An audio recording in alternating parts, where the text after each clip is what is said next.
Envoie ton Esprit Saint, ton feu d'amour divin, déploie ton cœur et viens nous sauver. Délivre-nous délivre-nous de tout ce qui refuse en nous de t'aimer. Du sang de ton agneau, déversons-nous le flot des abondantes eaux de ton pardon. Viens inonder nos vies, restaure-nous, guéris ton Église.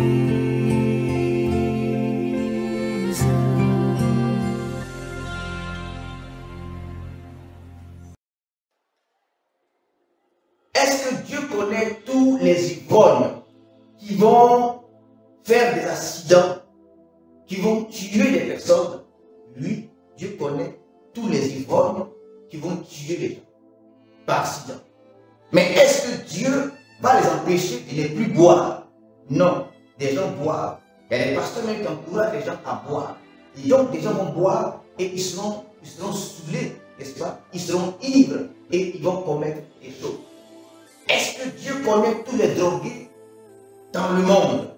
Oui, Dieu connaît tous les drogués dans le monde. Mais est-ce que parce que Dieu connaît tous les drogués dans le monde, cela les empêche de fumer la drogue, de prendre la drogue? Non, cela ne les empêche pas. Même si Dieu les connaît et s'il les connaît par le nom. Est-ce que Dieu savait que Adam allait désobéir? Oui. Mais est-ce que le fait que Dieu savait que Adam allait désobéir donne alors à Adam le pouvoir de ne pas désobéir? Non.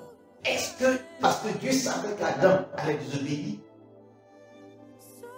Dieu empêchait Adam de désobéir? Non, Dieu l'a pas empêché. Parce que Dieu laisse notre libre arbitre, n'est-ce pas, de s'exprimer. Car sans le libre arbitre, quand tu connais la constitution humaine, quand tu connais le fonctionnement psychologique et même spirituel, je dirais, le fonctionnement, n'est-ce pas, des hommes, tu comprendras alors que Dieu ne peut pas empêcher l'homme de faire ce que lui, il veut. C'est pourquoi donc les hommes prient. Nous prions et Dieu donne le principe de la prière. Par exemple, parmi plusieurs, afin que l'homme puisse influencer, n'est-ce pas, son environnement. Car nous changeons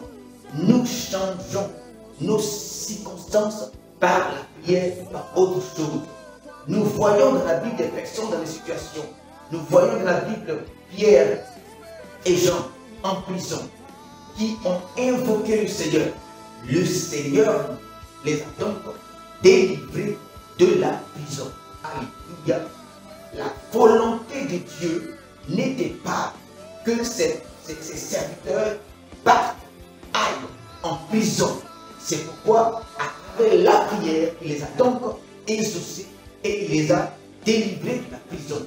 Il n'était pas écrit dans le ciel que la volonté de Dieu soit que ses serviteurs, la volonté de Dieu soit que Jean et les autres puissent connaître la prison. Il n'était pas écrit cela dans le ciel de la part de Dieu, de la part de la volonté parfaite de Dieu.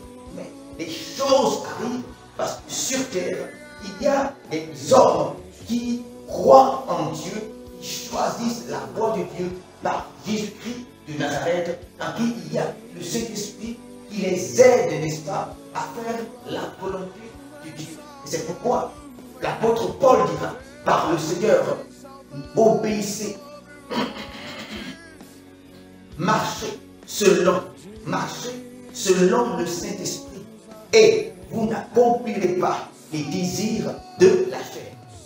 Nous avons les aptitudes, la possibilité d'accomplir les désirs de la chair qui sont.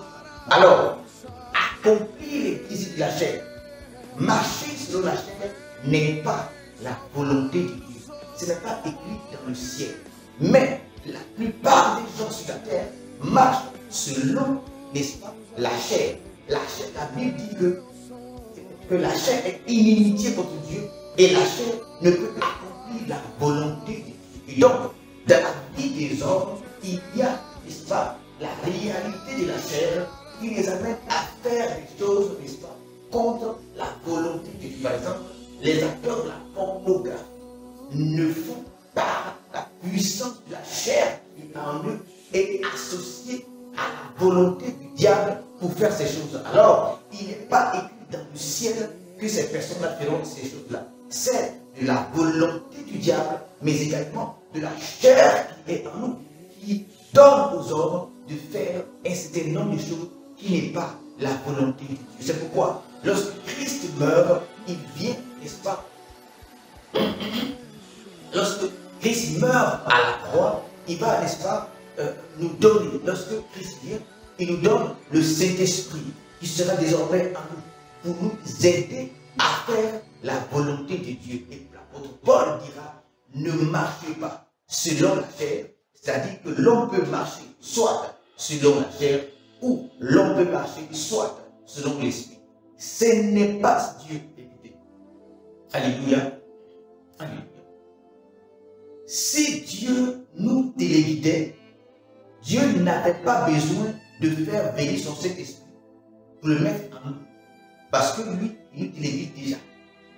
Si Dieu nous téléguidait, si Dieu traçait la vie de tous les hommes, si Dieu décidait ce que chaque être humain allait faire, Dieu n'avait pas besoin d'amener son fils Jésus pour mourir la croix. Et Dieu n'a pas besoin de nous donner le Saint-Esprit qui allait nous aider à marcher selon la volonté de Dieu. Pourquoi? Parce que Dieu a suffisamment les capacités de nous guider, de nous entraîner, de nous amener dans un plan que lui-même il veut. Mais étant donné que Dieu ne le fait pas, alléluia, Dieu donc va nous donner des moyens, Dieu donc va nous donner des outils, Dieu donc va nous donner la capacité afin de nous aider à marcher selon sa volonté.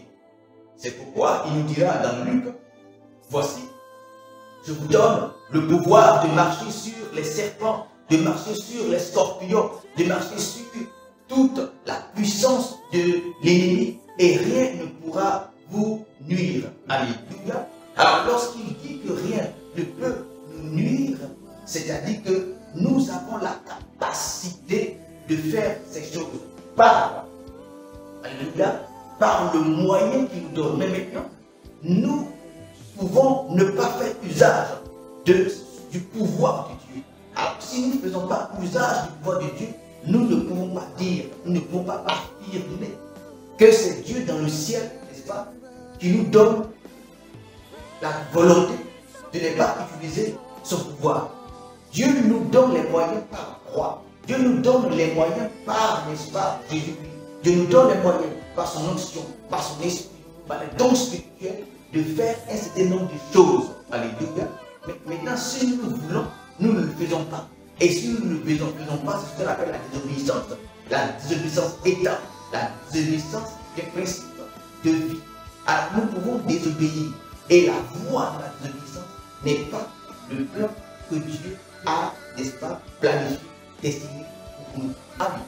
Par conséquent, l'homme a la capacité, n'est-ce pas, d'obéir ou de désobéir. Mais ces genres de personnes, n'est-ce pas, qui nient la réalité du libre arbitre, n'est-ce pas, ont des idées derrière la tête. Ils ont des idées derrière la tête. Ils justifient plusieurs idées, mais l'une de ces idées-là, c'est de justifier le péché dans lequel ils sont et d'encourager également ceux qui les suivent à accepter le péché dans lequel non seulement eux-mêmes ils sont, et le péché dans lequel ils sont. Pour dire que c'est écrit, ils n'ont pas, n'est-ce pas, la capacité, parce que Dieu a écrit que vous allez aller chez les petits. Alléluia. Et donc, ils n'ont pas la capacité d'y aller ou de ne pas aller. C'est écrit. Donc, toutes les forfaitures tous les péchés dans lesquels ils sont, c'est écrit dans le ciel. C'est pourquoi on se sauve. Alléluia.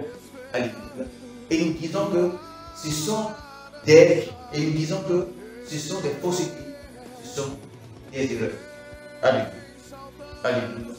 Que le nom du Seigneur soit béni, que le nom du Seigneur soit béni.